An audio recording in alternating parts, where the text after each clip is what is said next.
Hello students, मैं अमित पांडे आज इस वीडियो लेक्चर के माध्यम से विभिन्न प्रकार के पावर प्लांट्स के मध्य कंपैरिजन करूंगा। जैसा कि तीन प्रमुख पावर प्लांट्स अर्थात थर्मल, हाइड्रो तथा न्यूक्लियर पावर प्लांट तीनों पर पिछले लेक्चर्स में चर्चा हो चुकी है। आज हम तीनों पावर प्लांट्स की विभिन्न पैरामीटर्स के आधार पर तुलना करेंगे और यह देखेंगे कि किस पावर प्लांट की विशेषता क्या है। जहाँ आज तक पढ़ा, आज तक समझा, पिछले जो भी वीडियो लेक्चर्स थे कि थर्मल पावर प्लांट में जहाँ कोयले से बिजली का उत्पादन होता है, न्यूक्लियर पावर प्लांट में जहाँ परमाणु शक्ति से विद्युत का उत्पादन होता है और हाइड्रो पावर प्लांट में जहाँ जल की शक्ति से विद्युत का उत्पादन होता है। तीनों जो पावर प्लांट्स हैं उनकी कुछ अपनी विशेषता हैं, कुछ उनकी अपनी कमियां हैं। अलग अलग पैरामीटर्स पे हम तीनों पावर प्लांट्स की तुलना आज इस चार्ट के माध्यम से करेंगे, जिसके कुछ प्रमुख बिंदु हैं जिन पे हम चर्चा करेंगे इन तीनों पावर प्लांट्स के बारे में। वे हैं initial cost, running cost, starting, cleanness अर्थात स्वच्छता के आधार पे, स्पेस रिक्वायर्ड अर्थात कितनी भूमि की आवश्यकता होती है, कितने स्थान घेरते हैं पावर प्लांट्स, उन पे चर्चा होगी। मेंटेनेंस कास्ट अर्थात ऑपरेशन के दौरान होने वाले मेंटेनेंस की खर्च जो होती है वो किस में अधिक और किस में कम होती है। स्टैंड बाय लॉसेज, यदि हम पावर प्लांट से जनरेशन ना कर रहे होते हैं, सपोज दैट अगर हमारे पास उतने लोड या हमें उतनी पावर सप्लाई की रिक्वायरमेंट नहीं है और प्लांट को हमें जनरली ऑपरेशन में रखना है, तो उसको स्टैंड बाय लॉसेज कहते हैं। अर्थात जितना उत्पादन हो रहा है उतने लोड हमारे लोड सेंटर पे ना जुड़े हों तो इस लॉसेज को हम स्टैंड बाय लॉसेज कहते हैं, अर्थात एक्सेस जनरेशन हो रहा होता है।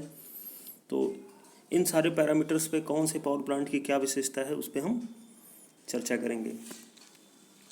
अब देखते हैं इनिशियल कास्ट के आधार पे। इनिशियल कास्ट अर्थात जो प्रारंभिक लागत मूल्य होता है, प्रारंभिक लागत मूल्य के हिसाब से जो थर्मल पावर प्लांट है वो बाकी दोनों पावर प्लांट्स की तुलना में कम लागत वाला होता है।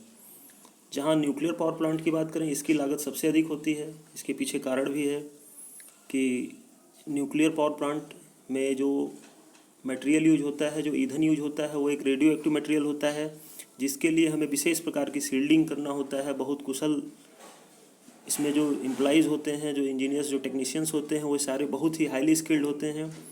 प्लस मेनली इसमें बहुत ज़्यादा खर्च प्रोटेक्शन के तौर पे हमें यूज करना होता है, इसलिए जो है इसका इनिशियल कास्ट हाई होता है।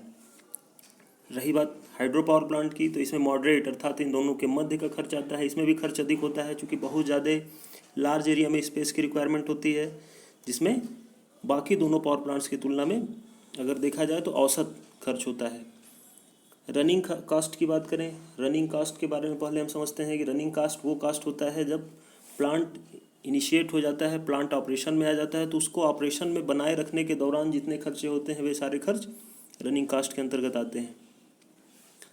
इसमें अगर देखा जाए तो थर्मल पावर प्लांट जो होता है इसमें सबसे ज़्यादा रनिंग खर्च होता है, higher than nuclear and hydro. अर्थात जो थर्मल पावर प्लांट है उसमें सतत जब तक जनरेशन होगा, सतत रूप से जनरेशन होता रहेगा, तब तक हमें कोयले की आपूर्ति बनाए रखनी होती है। कोयले का दहन कंटिन्यूस होता रहता है और स्टीम उत्पादन करके हम कंटिन्यूस स्टीम टरबाइन के माध्यम से जो जनरेटर जुड़ा होता है उससे हम विद्युत ऊर्जा का उत्पादन करते रहते हैं। दूसरे नंबर पे न्यूक्लियर पावर प्लांट है। इसका जो रनिंग कास्ट है ये लेस होता है, किसकी तुलना में? थर्मल पावर प्लांट की तुलना में, क्योंकि इसमें ईंधन को हमें बार बार भरने की ज़रूरत नहीं होती है और जो ईंधन की मात्रा होती है वो थर्मल पावर प्लांट से कम होती है। तीसरे नंबर पे अगर हम विचार करें हाइड्रो पावर प्लांट पे, तो इसमें जनरली रनिंग कास्ट नील होता है। इसमें कोई रनिंग कास्ट की खर्च नहीं आती है क्योंकि जल हमें फ्री में उपलब्ध होता है और जल को सिर्फ हमें डैम में एकत्र करना होता है। तो डैम बनाने, रिजर्वायर बनाने में जो खर्च आती है वो इनिशियल कास्ट में हमारी कंसीडर हो जाती है। ऑपरेशन के दौरान इसमें बहुत ही मिनिमम खर्च होते हैं। अब हम बात करते हैं तीसरे सबसे महत्वपूर्ण बिंदु स्टार्टिंग के बारे में। किसी भी प्लांट को स्टार्ट करने में जो समय लगता है वो उसकी स्टार्टिंग कहलाती है। कौन सा पावर प्लांट कितने समय में स्टार्ट हो सकता है अगर एक बार हम उसे शट डाउन कर देते हैं, तो इस पे चर्चा करते हैं।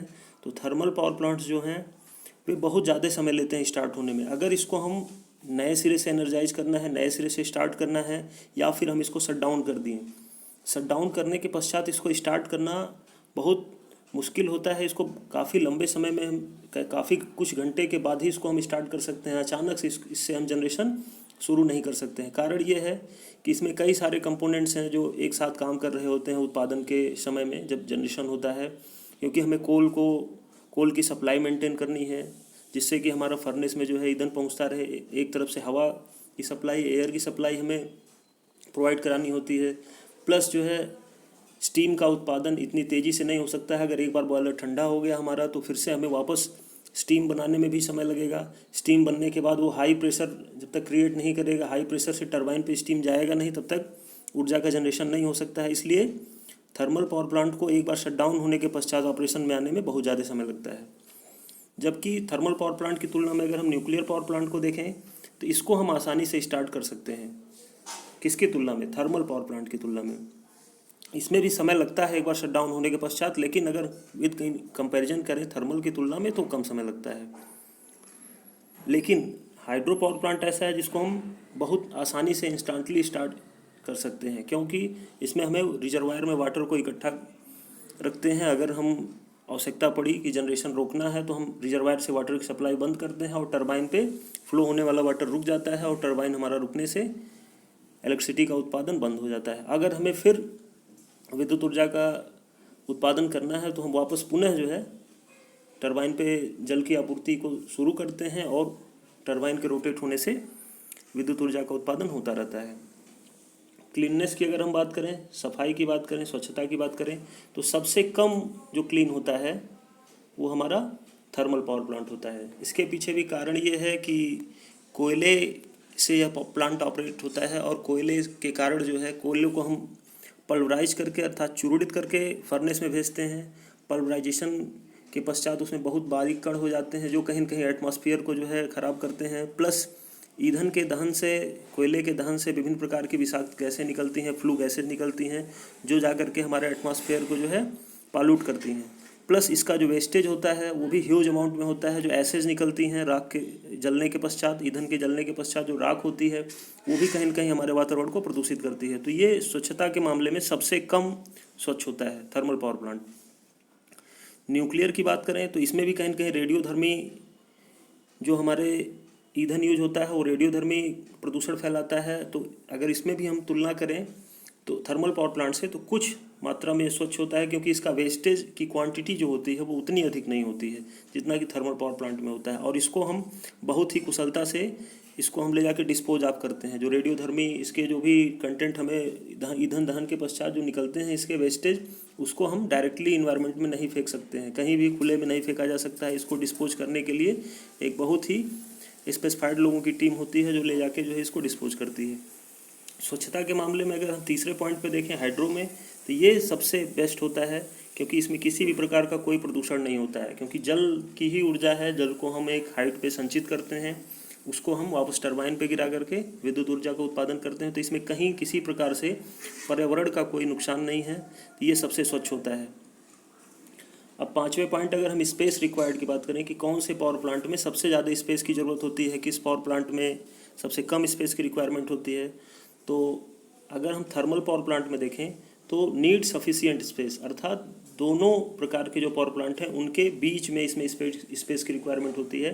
अर्थात जो सबसे कम स्पेस है वो न्यूक्लियर पावर प्लांट में आवश्यक होती है और सबसे बड़ा area, huge area hydro power plant में प्रयुक्त होता है। कारण ये है हाइड्रो पावर प्लांट का, क्योंकि इसमें हमें बहुत बड़े मात्रा में जल को स्टोर करना होता है, रिजर्वायर में स्टोर करना होता है, डैम बनाने होते हैं। तो सबसे अधिक एरिया की रिक्वायरमेंट हमें हाइड्रो पावर प्लांट में होती है। इसीलिए अक्सर आप देखेंगे कि जितने हाइड्रो पावर प्लांट्स हैं वो कहीं ना कहीं हिली एरियाज़ में होते हैं, जहाँ आसानी से हम पहाड़ी के बीच जल को स्टोर कर सकते हैं।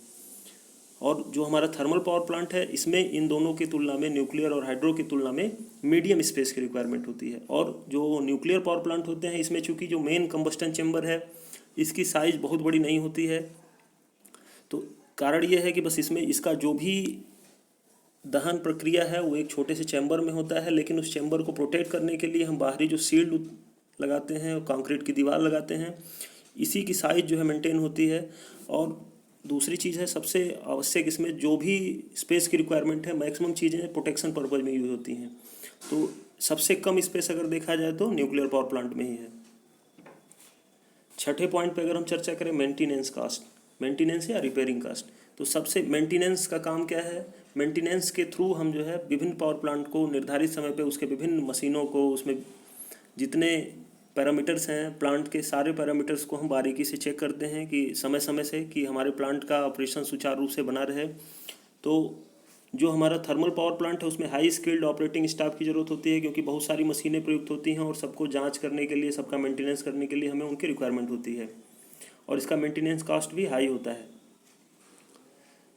न्यूक्लियर पावर प्लांट की बात करें तो हाईएस्ट, अर्थात इसका जो मेंटेनेंस कॉस्ट है वो सबसे अधिक होता है, क्योंकि इसके जो वर्कर्स होते हैं, इसके जो टेक्नीशियन या इंजीनियर्स होते हैं वो बहुत ही हाईली क्वालिफाइड होते हैं और वेल ट्रेंड होते हैं, चूँकि यहाँ कहीं न कहीं हमें जो है न्यूक्लियर परमाणु से संबंधित जो है, जो इसका फर्नेस है वहाँ जो है न्यूक्लियर ईंधन का दहन होता है, और उसमें हमें बहुत ज़्यादा सेफ्टी की रिक्वायरमेंट होती है।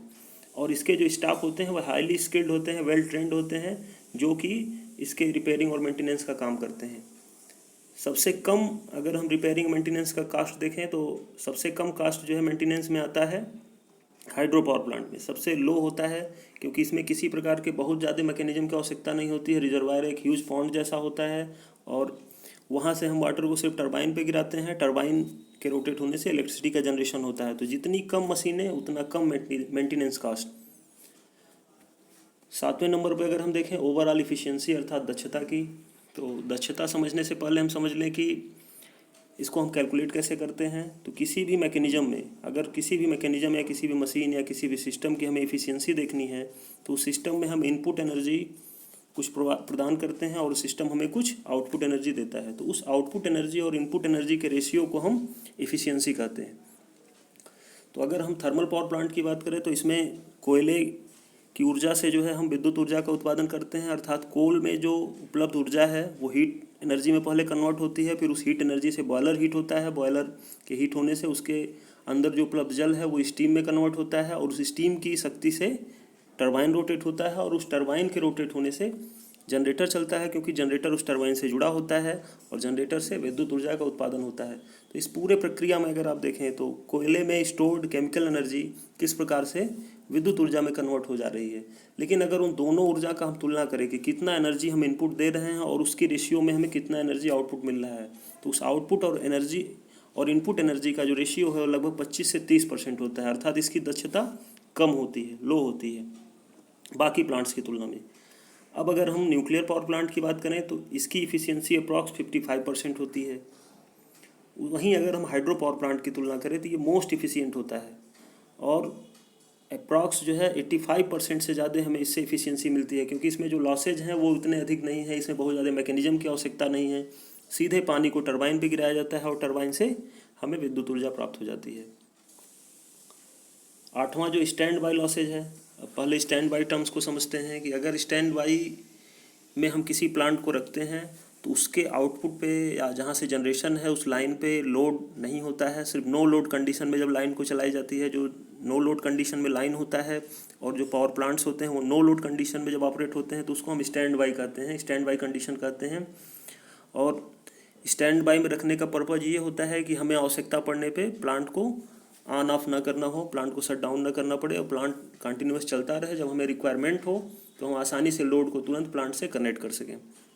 स्टैंड बाई कंडीशन में रखने पे जो थर्मल पावर प्लांट्स होते हैं वे सबसे ज़्यादा खपत करते हैं, यानी maximum losses thermal power plant में होता है, क्योंकि हमें प्लांट को चलाने के लिए, उसके टरबाइन को चलाने के लिए मैक्सिमम खर्च करने पड़ेंगे, क्योंकि कोल की सप्लाई हम रोक नहीं सकते हैं। कोयला जाएगा, दहन होगा, उसका टरबाइन जो है रोटेट होगी स्टीम से, स्टीम बनाने में जो है, तो कहीं ना कहीं पूरा प्रक्रिया, पूरा प्रोसेस उसी तरह चलता रहता है जैसे कि नॉर्मल ऑपरेशन के समय चलता है। न्यूक्लियर पावर प्लांट में बात करें तो चूँकि इसमें हम मॉडरेटर का यूज करते हैं, मॉडरेटर प्लस जो है कंट्रोल रॉड का यूज करते हैं, तो कंट्रोल रॉड के जरिए हम इसके जो ईंधन दहन की प्रक्रिया है उसको हम स्लो कर देते हैं, न्यूट्रॉनों का एब्जॉर्प्शन अधिक कर देते हैं, तो हमारा रिएक्शन स्लो हो जाता है, जिसके जरिए हमें होने वाले लॉसेज कम होते हैं with respect to thermal power plant.